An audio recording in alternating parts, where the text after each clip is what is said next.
अब किस तरह की राजनीतिक व्यवस्था थी इस ग्रीस में?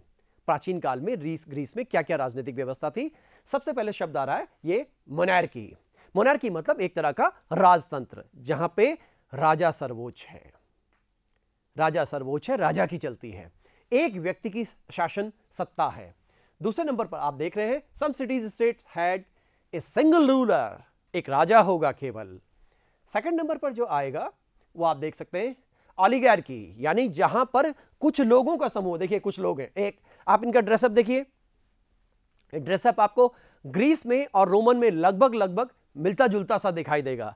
ये देखिए लोग हैं, 5 लोग हैं, 10 लोग हैं, 50 लोग हैं, ये लोग रूल करेंगे, ऑलिगार्की इसको कह रहे हैं, ठीक है, जैसे एथेंस में था, जबकि स्पार्टा में राजा होता था। फिर आया बात डेमोक्रेसी। डेमोक्रेसी में देख रहे हैं सत्ता किसके हाथ में आ गई? पावर टू द पीपल, सत्ता लोगों के हाथ में आ गई। तो जब हम एथेंस के प्रयोग की बात करते हैं तो 6ठी शताब्दी ईसा पूर्व एथेंस में लोकतंत्र के प्रयोग हुए, गणतंत्र के प्रयोग हुए।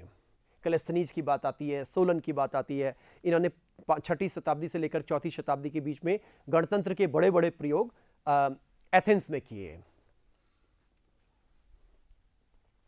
अभी मैंने थोड़ी देर पहले आपको बताया था कि ग्रीक माइथोलॉजी कहते हैं मिथक शास्त्र के लिए, कहानियां, खूब तरह की कहानियां, लेकिन वो कहानियां हमारे जीवन में इतनी लोकप्रिय हैं, इतनी डीपली रूटेड हैं। जैसे पश्चिम के लेखकों ने हमारे लिए लिखा, भारत के लिए लिखा कि यहां राम और कृष्ण की कहानियां मिथक हैं, मिथ हैं, उन्होंने ये बोला है। लेकिन आप और हम सब अच्छी तरह जानते हैं कि राम और कृष्ण आज भी भारत के जन जन के हृदय में बसा हुआ है। उसका इतिहास क्या है? यह कोई ऐतिहासिक पुरुष है, इस बारे में हमारे अभी तक स्पष्ट जानकारी नहीं है कि जिसको हम इतिहास की किताब में लिखें। लेकिन इतना जरूर है कि राम और कृष्ण ने हमारे पूरी संस्कृति को प्रभावित किया। इसी तरह से यहां पर भी पूरा हम देख रहे हैं, देखिए ये ग्रीक मिथ्स आपको कई तरह के दिखाई देंगे। ज्यादातर मिथ्स युद्ध संबंधी है।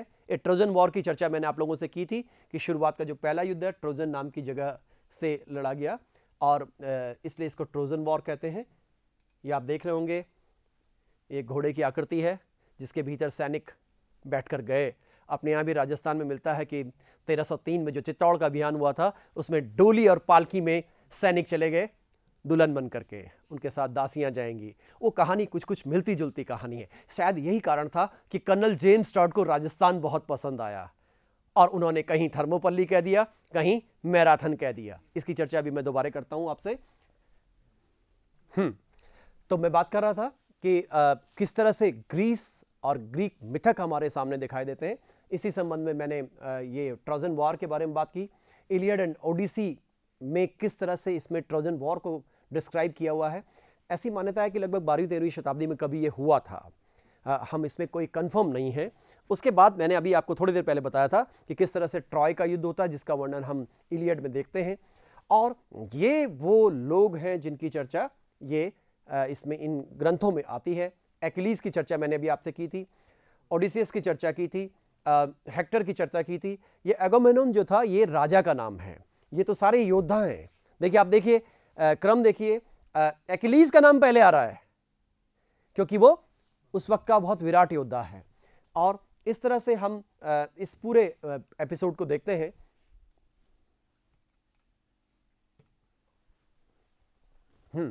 इस काल के और क्या क्या खास बातें रही, जैसा कि मैंने सबसे पहले आपको बताया कि होमर ने 2 महाकाव्य लिखे।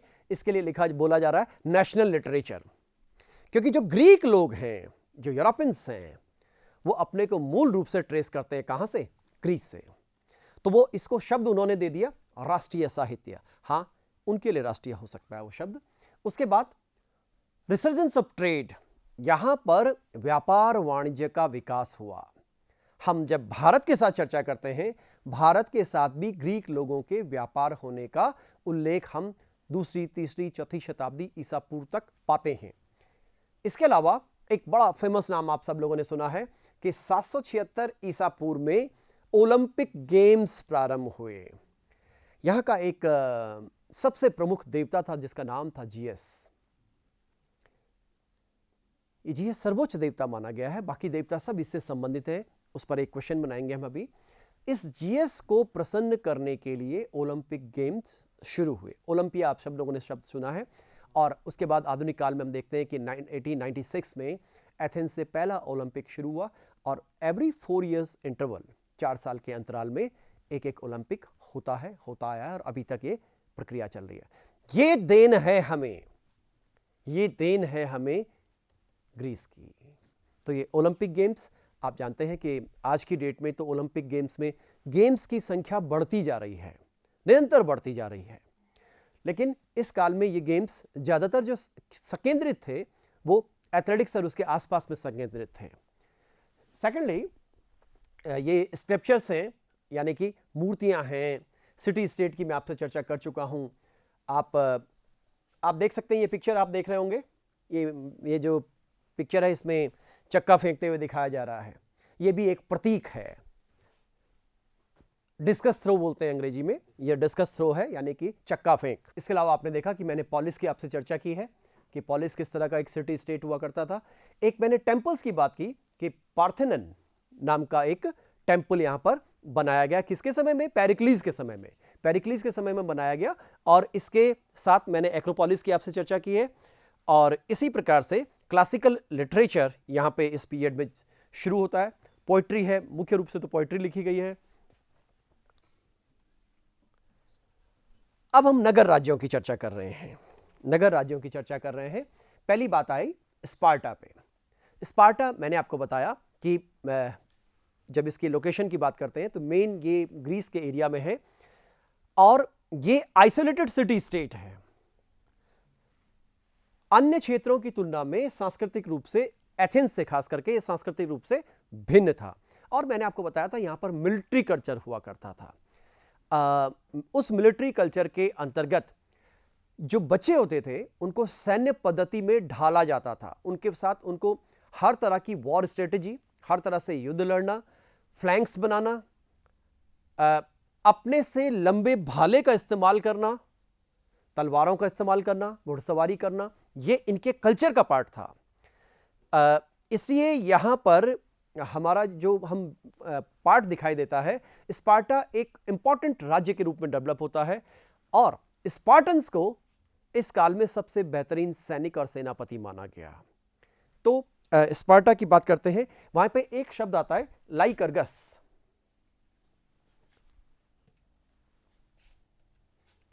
लाइकर्गस नाम का एक व्यक्ति, इसको आप लिख सकते हैं।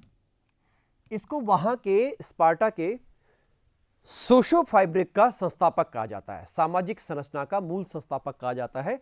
कि इस लाइकर्गस ने कुछ नियम बनाए, जैसे हम अपने देश में भी कहते हैं कि कुछ नियम या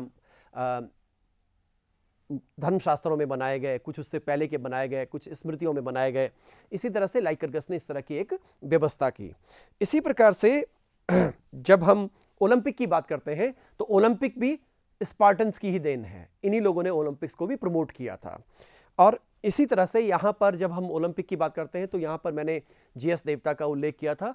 तो स्पार्टा, और ज़्यादातर जो आने वाले अभी समय में बताऊंगा कि तीसरी जो बहुत महत्वपूर्ण बात होती है वो ये है कि ईरानियों के साथ इनका क्या संबंध रहा। फारस, अक्सर इन लोगों की लड़ाई ईरान से होगी, जिसकी अंतिम परिणति अलेक्जेंडर के काल में हुई। अलेक्जेंडर ने युद्ध लड़ा और लास्ट में ईरानी साम्राज्य को समाप्त कर दिया, और समाप्त करते करते वो हिंदुस्तान तक, भारत तक आ गया, इंडिया तक आ गया, इंडिया के सिंधु क्षेत्र तक, पंजाब तक आ गया।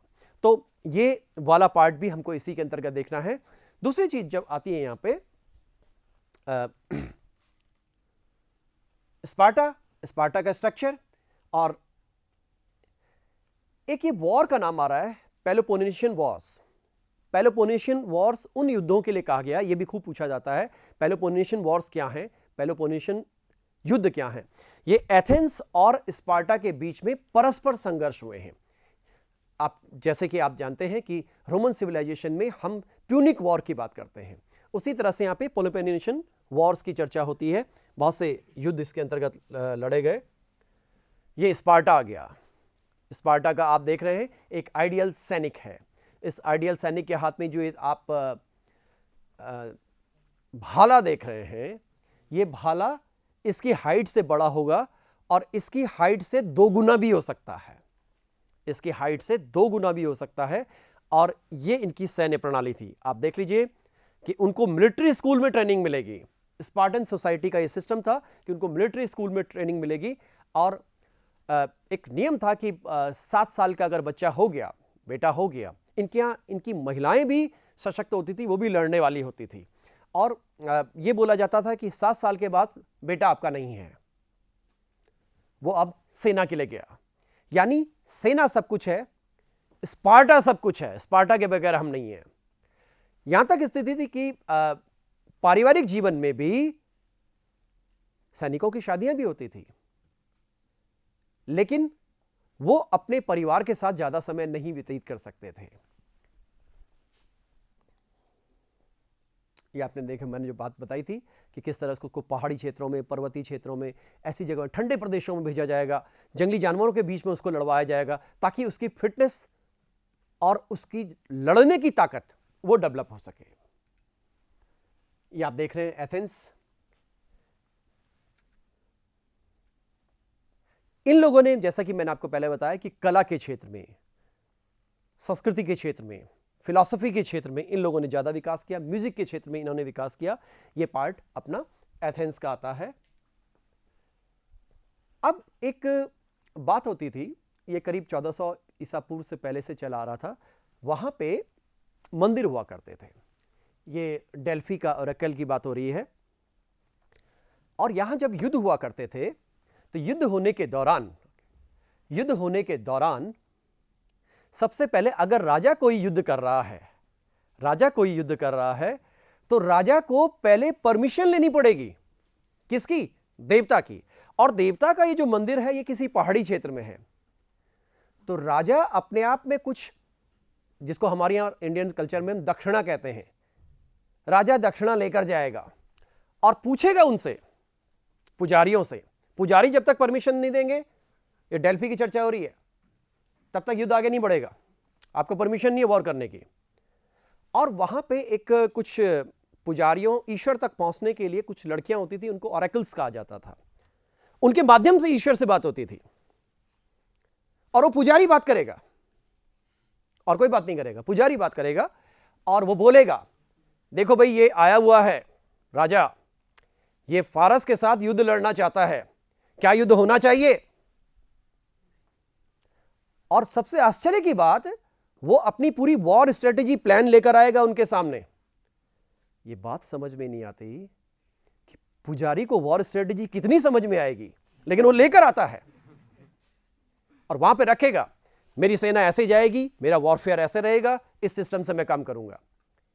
अब वो जो ओरेकल्स हैं वो जवाब देंगी, लेकिन व्याख्या कौन करेगा? पुजारी। तो यहां पे राजनीति शुरू हो जाती थी। यहां पे पुजारी इनकी राजनीति में डोमिनेंस ले लेते थे। इस तरह से ये शब्द खूब आता है, ओरेकल ऑफ डेल्फी। और इस तरह से देखिए, इसमें सामने लिखा भी है सब कुछ। आंसर देता था, कौन देता? अपोलो की तरफ से आंसर दिया जा रहा है। आंसर दिया जा रहा है कि आप क्या करेंगे, क्या करें और क्या ना करें। और आंसर्स ऐसे होंगे कि उनकी इंटरप्रिटेशन पुजारी वर्क करेगा। तो ये एम्पी थिएटर है, आपको पिक्चर से ही क्लियर हो रहा होगा। ये आज का पिक्चर है, आप ये समझिएगा। ये जैसे हम लोग आज हमारे यहाँ बात करते हैं हम लोग कि हड़प्पा की खुदाई है, धौलावीरा की खुदाई है, उसके दौरान जो हमें ये प्राप्त हुआ है, आपको दिख रहा होगा, लग रहा होगा कि ये कुछ थिएटर टाइप का है। देखिए, स्टेडियम टाइप का है। इसके बीच में, जैसे हमने पहले ये भी चर्चा की है कि जैसे हम रोमन सिविलाइजेशन की बात करते हैं तो वहां पर भी कोलोजियम की बात आती है, कोलोजियम की बात आती है, यहाँ एम्पी थिएटर की बात आ रही है। और देखिए, ये एक तरह का ओपन थिएटर सा नजर आ रहा है। और यहाँ पे बीच में आपके जितने भी तरह के खेल हैं, जो भी और तरह के एक्सरसाइजेज हैं, वो यहाँ पे होती थी। तो ये अक्सर पूछा जाता है कमीशन के एग्जाम में, एम्पी थिएटर क्या था? एम्पी थिएटर एक तरह का अखाड़ा लिख लीजिए, एक तरह का आर्किटेक्चर लिख दीजिए, एक तरह का मनोरंजन का केंद्र लिख दीजिए, ये एम्पी थिएटर होता था। ये मैंने आपको एथेंस के बारे में, एथेनियन डेमोक्रेसी, मैंने एथेनियन के बारे में आपसे चर्चा की थी कि एथेंस में किस तरह से डेमोक्रेसी के जो यो कहें कि सिद्धांत थे, उनको बनाया गया, उनको प्रचलित किया गया। सोलन नाम का एक आर्कन था, उसने सबसे पहले डेमोक्रेटिक पैटर्न डेवलप किया। उसी डेमोक्रेटिक पैटर्न में हम देखते हैं कि वहां पर एक गणराज्य की स्थापना होती है, डेमोक्रेसी की स्थापना होती है, और यह डेमोक्रेटिक पैटर्न लंबे समय तक चलता रहा, खास करके जब तक अलेक्जेंडर और जो मैसेडोनियन इन्वेजन है वो नहीं हुआ, तब तक इनके यहाँ चलता रहा। सिमिलरली स्पार्टन्स में भी इसी तरह का डेमोक्रेटिक सिस्टम, इसी तरह का एक पॉलिटिकल सिस्टम रहा, जिसकी चर्चा मैं पहले कर चुका हूं कि वहां पे सैन्य तंत्र हुआ करता था। अब लास्ट इसकी जो पॉलिटिकल स्टेज है, उस पॉलिटिकल स्टेज पे मैं आ रहा हूं कि किस तरह से ग्रीक सिविलाइजेशन का थर्ड स्टेज शुरू हो रही है। ग्रीक सिविलाइजेशन की थर्ड स्टेज शुरू हो रही है, जिसको हम हेलेनिस्टिक एज कहते हैं। मैंने आपको बताया हेलेनिस्टिक शब्द कहां से आया, ठीक, हेलल शब्द से आया है, जो कि ग्रीक्स का ओरिजिनल नाम हुआ करता था। एक्चुअली जैसे हम भारत के इतिहास की बात करते हैं कि यहां पर आर्य आए, यहां आर्य थे, यहां अनार्य थे, यहां द्रविड़ थे, उसी तरह से उनके यहां भी आया, आयोनियन थे, एकेडियन थे, वहां पे इस तरह की बहुत सी कम्युनिटीज का उल्लेख आता है। और इस बेसिस पर हम जब ये तीसरे पीरियड की बात करते हैं, यहां शब्द आ गया, देखिए मैसेडोनियन। मैंने आपको शुरू में पिक्चर दिखाया था कि मैसेडोनिया ग्रीस का, आज तो मैसेडोनिया एक इंडिपेंडेंट राज्य है, एक अलग देश है, और क्योंकि ये मैसेडोनिया के रहने वाले थे इसीलिए इनको मैसेडोनियन कह दिया। और इस काल में इस मैसेडोनियन कल्चर का असर हम पूरे ग्रीस संस्कृति में देखते हैं। तो ये खास करके अलेक्जेंडर यानी सिकंदर यानी अलेक्जेंद्र, तीन नाम हम इसको समझते हैं, तीन नाम हम इसके जानते हैं। एक तो हम अलेक्जेंडर कह रहे हैं, अलेक्जेंद्र संस्कृत की किताबों में लिखा है, सिकंदर ये ईरानियन टेक्स्ट में आता है, और अलेक्जेंडर उनके टेक्स्ट में है। ये तीन नाम, तीन इंटरप्रिटेशन है इसकी। मैंने आपको बताया था जब हम इतिहास लिखने और समझने की बात करते हैं और कर रहे हैं, तो हमारे पास primary sources and secondary sources दोनों की हम बात करते हैं। तो प्राइमरी सोर्सेज हमारे पास भी हैं, प्राइमरी सोर्सेज ग्रीस के पास भी हैं, प्राइमरी सोर्सेज और किसी के पास भी हैं। तो उनके बेसिस पर ये इंटरप्रिटेशन आती है। ग्रीस सिविलाइजेशन का हम थर्ड स्टेज की प्रारंभ देखते हैं कि थर्ड स्टेज की क्या आती है, जिसको हम हेलेनिस्टिक कहते हैं। आप लोगों ने सुना भी होगा, हम इंडिया के इतिहास में भी देखते हैं, कई जगह आता है कि ये हेलेनिस्टिक कला से प्रभावित था। यानी जब सिकंदर का भारतीय उपमहाद्वीप की तरफ प्रवेश हुआ, तो ग्रीस कल्चर और ग्रीस कला का प्रभाव भारत पर भी पड़ने लगा। इस कारण से यहां पे भी हेलेनिस्टिक शब्द इंडिया की हिस्ट्री और कल्चर में भी अनेक जगह हमको दिखाई देता है। अब one by one Hellenistic era से मैंने जैसा आपको बताया कि इसका मीनिंग क्या है, ग्रीस में इसका मीनिंग क्या है। मैंने आपको बताया हेलेन और हेलेना से इसका शब्द का की उत्पत्ति हुई है। आप याद कीजिए, जब हम भारत में बात करते हैं तो एक नाम मिलता है चंद्रगुप्त मौर्य। चंद्रगुप्त मौर्य की 303 बीसी के आसपास में सेल्यूकस निकेटर, जो कि एक ग्रीस था, उसकी बेटी हेलेना से शादी हुई, जिसको पूरे भारत के इतिहास का पहला अंतरराष्ट्रीय विवाह माना गया है, हिस्टोरिकली, माइथोलॉजिकली नहीं, हिस्टोरिकली। और इसके ये शब्द हेलेना नाम आया। जैसे हमारी संस्कृति में भी नाम आता है, लोग प्राचीन नाम रखना चाहते हैं बच्चों का, इसी तरह से इस बच्ची का नाम, इस लड़की का नाम क्या रखा गया, हेलेना रखा गया। हेलेना नाम आज भी भारत में भी चलता है कई बार। और यहां पर इन ग्रीस लोगों को हेलेनिस्टिक कहा जाने लगा। और ये ग्रीक कल्चर, ग्रीक लैंग्वेज, आप जानते हैं कि मैंने आपको बताया जब हम जब हम बात करते हैं कि यूरोप की, तो यूरोप में जो भाषाई परिवार हैं, जिसको हम ग्रीको रोमन फैमिली कहते हैं, उस आज की जितनी भाषाएं आप देख रहे हैं, इटालियन, फ्रेंच, जर्मन, इंग्लिश, जितनी भी तरह की लैंग्वेजेस, वर्नाकुलर लैंग्वेजेस वहां की हम देखते हैं, उन सब का ओरिजिनेशन इन जगहों से आया है। इसलिए ये शब्द हमको कई जगह देखने को मिलेगा। और अब ये भी देखने को मिलता है इस हेलेनिस्टिक पीरियड में कि किस तरह से ग्रीक संस्कृति का फैलाव पूरे, सबसे पहले तो ग्रीस के पेनिनसुला यानी कि उसके प्रायद्वीप में फैला, उसके बाद उसके आसपास में फैला। और इस काल की खास बात यह है, इस पर्टिकुलर काल की बात यह है कि सिकंदर ने अपना अभियान इजिप्ट में किया, एशिया माइनर में किया, अरब क्षेत्र में किया, और यहां तक कि वो इंडियन सब कॉन्टिनेंट, भारतीय उपमहाद्वीप तक आ गया। यानी अब उसकी सेना में, अब उसके कल्चर में बहुत सारे कल्चर इनकॉर्पोरेट होते जाएंगे, मिलते जुलते जाएंगे। तो इन लोगों ने कहना शुरू किया कि मूल ग्रीक कल्चर तो हेलेनिस्टिक, हेलेन कल्चर था, हेलेनिक कल्चर था। और अब आप जो कल्चर लेकर आ रहे हैं दैट इज इंटीग्रेटेड कल्चर। जैसे हम अपने यहां भी बात करते हैं भारतीय इतिहास में, हम कहते हैं प्राचीन भारतीय संस्कृति, लेकिन जब यहां पर इस्लाम का प्रवाह हुआ, मध्यकाल में देखते हैं कि इस्लाम यहां पर आता है, तो आपको लगता है क्या भारतीय संस्कृति समाप्त हो जाएगी जो मूल चली आ रही थी? मूल संस्कृति बनी रही, जिसकी मैं बार बार चर्चा सनातन संस्कृति के रूप में कर रहा हूं, लेकिन सांस्कृतिक समन्वय की प्रक्रिया भी हुई। इसीलिए हम उसको कहते हैं कि संस्कृति की अंतःक्रिया शुरू होती है। वैसे ही सेम इनके यहां पर है कि ग्रीस की मूल संस्कृति और आसपास में, चाहे हम इजिप्शियंस की बात करें, चाहे हम अरेबिक कल्चर की बात करें, चाहे एशिया माइनर लें, चाहे इंडियन सब कॉन्टिनेंट तक आ जाएं, चाहे ईरानियों की बात करें, इन सब का कल्चर भी ग्रीक्स के साथ एक तरह से एसिमिलेशन शब्द तो मैं नहीं बोलूंगा, लेकिन मिक्स होने लगा। तो एक नई संस्कृति का विकास हुआ और जिस संस्कृति को हमने हेलेनिस्टिक संस्कृति कह दिया। ये आप पिक्चर देख रहे हैं, आप लोगों ने सबने इस व्यक्ति का नाम तो लगभग सबने सुना है, ऐसा कोई व्यक्ति नहीं है जिसने इसका नाम न सुना हो। नाम है अलेक्जेंडर द ग्रेट। नाम तो अलेक्जेंडर ही था, द ग्रेट उन लोगों ने कर दिया। नाम तो अलेक्जेंडर ही था। मैंने आपको बताया 3 नाम है, अलेक्जेंडर, अलेक्जेंद्र और सिकंदर। अब आप देख लीजिए, he was not from Athens but Macedonia, Macedonia का रहने वाला था। मैसेडोनिया को मैं पिक्चर में आपको दिखा चुका हूं, मैप में दिखा चुका हूं। और ये प्रभावित था इलियड से।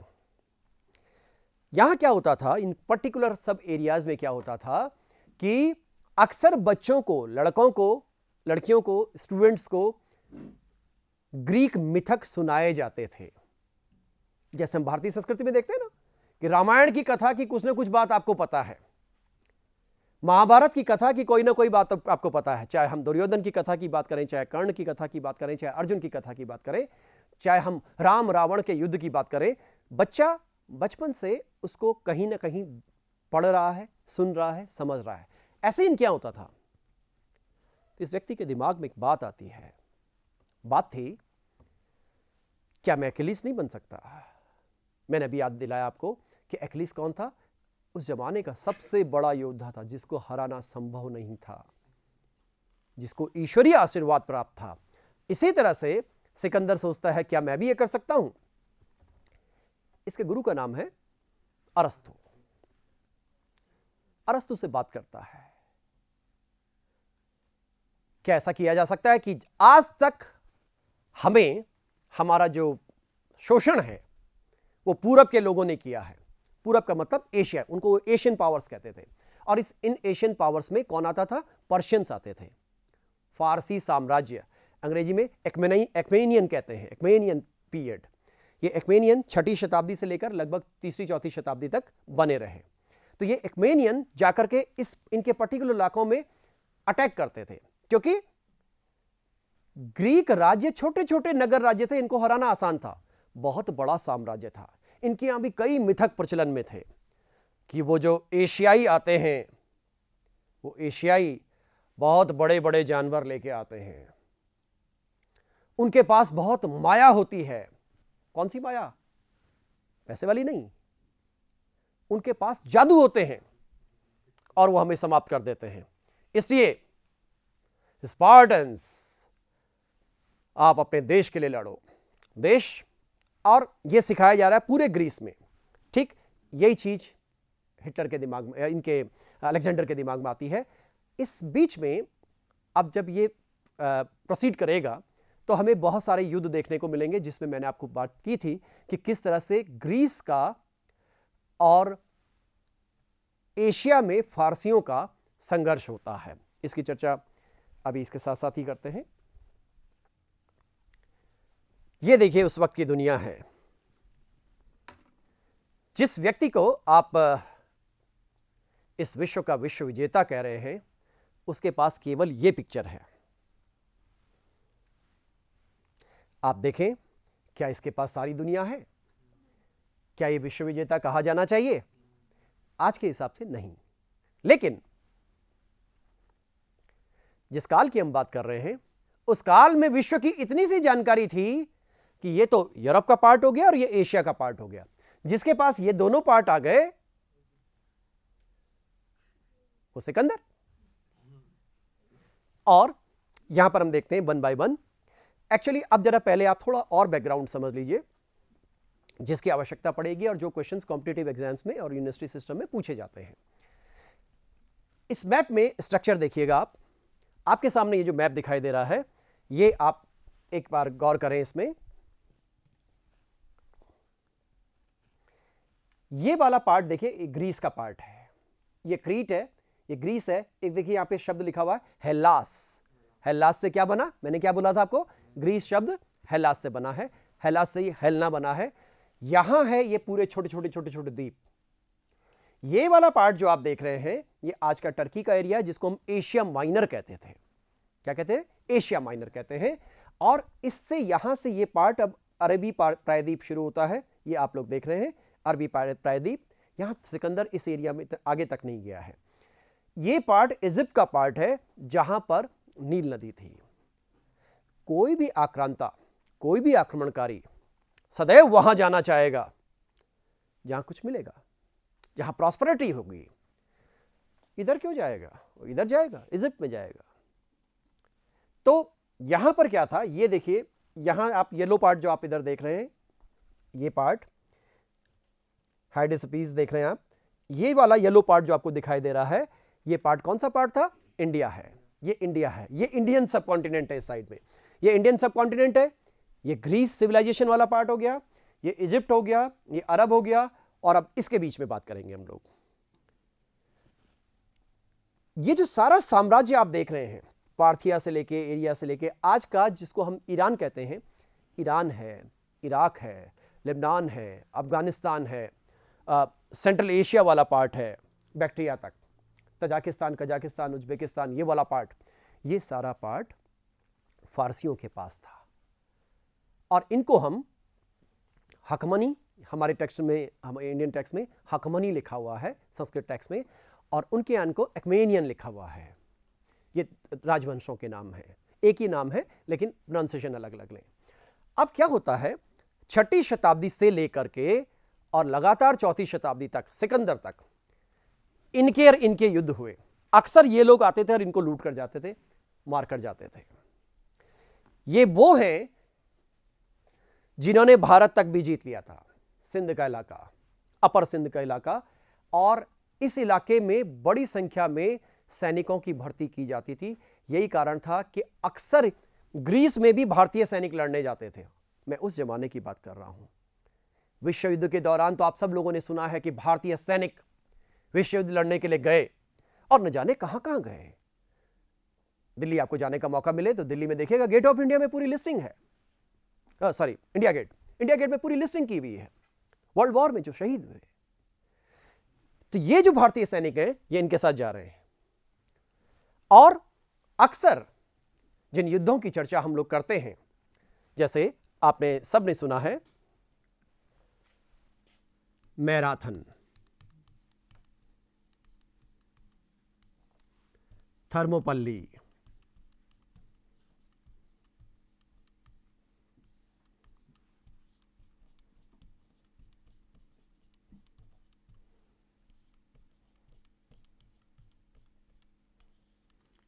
ये 4 मेन युद्ध हैं। अभी रुक जाइए, प्लेटो वाला नहीं है, प्लेटो ये वॉर का नाम है। ये जो युद्ध है 490 ईसा पूर्व से शुरू होते हैं।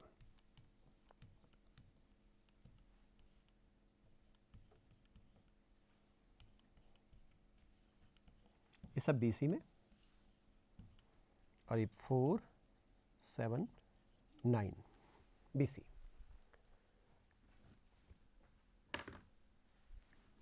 एशियाई शक्ति यानी फारसी और यूनानी शक्ति यानी मेनली स्पार्टन्स, इनके बीच में युद्ध है। और इन युद्धों के बीच में हम बात कर रहे हैं, जैसे मैराथन शब्द आप लोगों ने सबने नाम सुना है। मैराथन की रेस होती है क्योंकि वो धावक था, वो मैसेज लेकर गया।